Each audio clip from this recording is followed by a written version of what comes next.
লাগে না সাধারণ শিক্ষার্থীদের আমানতের দায়িত্ব নিয়ে ফান্ডের টাকা তসরুপ করা। আজ আপনি কথায় কথায় বলেন তলবদিন আম্বারের উপর হামলা মানে জুলাইয়ের উপর হামলা। তাহলে আমরা যারা সম্মুখসামী জুলাই যোদ্ধা ছিলাম, আমরা কি জুলাইয়ের অগ্রভাগে শহীদ ছিলাম না? রাজশাহী বিশ্ববিদ্যালয়ের সাধারণ শিক্ষার্থীরা ছিল না? আমাদের এই সাধারণ বোনেরা দাঁড়িয়ে আছে, তারা কি জুলাই আন্দোলন করেনি? রাজশাহী বিশ্ববিদ্যালয়ের 40 জন নাই, আপাতত 10 জন ধরা পড়েছে। আলাদা 10 জন, তার মধ্যে প্রধান চোর হচ্ছে এই রাষ্ট্র দিয়ে পাগলা গুপ্তা জন্ম পরিচয়হীন সন্ত্রাসী সালাউদ্দিন আহমদ। সংগ্রামী নেতৃবৃন্দ, আলিবাবা 40 জনকে তাড়াতে যেমন সাধারণ শিক্ষার্থীদের সময় লাগেনি, তেমনি আলিবাবা 10 জনকেও তাড়াতে রাজশাহী বিশ্ববিদ্যালয়ের সাধারণ শিক্ষার্থীদের সময় লাগবে না। কালার এক্সপার্ট এবং ডার্ক স্যাপ সমৃদ্ধ অরিক্স অ্যাডভান্স ডিটারজেন্ট পাউডার, আপনার লন্ড্রি এক্সপার্ট। রাজশাহী বিশ্ববিদ্যালয়ের পক্ষ থেকে প্রতিটি বিল্ডিং এর বুথে সামনে আমরা বুথ স্থাপন করেছি, যার বুথ বাবদ খরচ করা হয়েছিল 1000 থেকে 1500 টাকা। এই হুকিন্দির বাচ্চারা এই বুথ বাবদ একটি বুথ বাবদ হিসাবে প্রায় 3 লক্ষ টাকা খরচ করতে দেখেছে।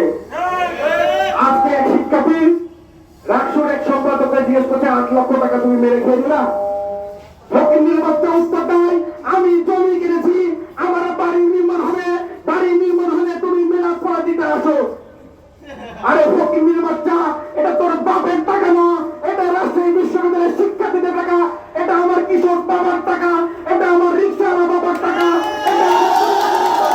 এই টাকা তো আমার বাচ্চা জমি কিনে জন্য হয়নি। বন্ধুরা, যারা রাজশাহী বিশ্ববিদ্যালয়ের শিক্ষার্থীদের টাকা মেরে খেয়েছে, সে টাকা উত্তোলন করে রাজশাহী বিশ্ববিদ্যালয়ে আবার ফেরত দিতে হবে। এর প্রতিবাদে আগামী রবিবার রাজশাহী বিশ্ববিদ্যালয়ের ছাত্র দলের আয়োজনে দুপুর 12টার সময় রাজশাহী বিশ্ববিদ্যালয়ের মাননীয় উপাচার্য বরাবর রাজশাহী বিশ্ববিদ্যালয়ের ছাত্রদল স্মারকলিপি প্রদান করবে। সেই স্মারকলিপিতে আপনাদের উপস্থিত হওয়ার আহ্বান জানিয়ে আমার আজকের বক্তব্য এখানে শেষ করছি।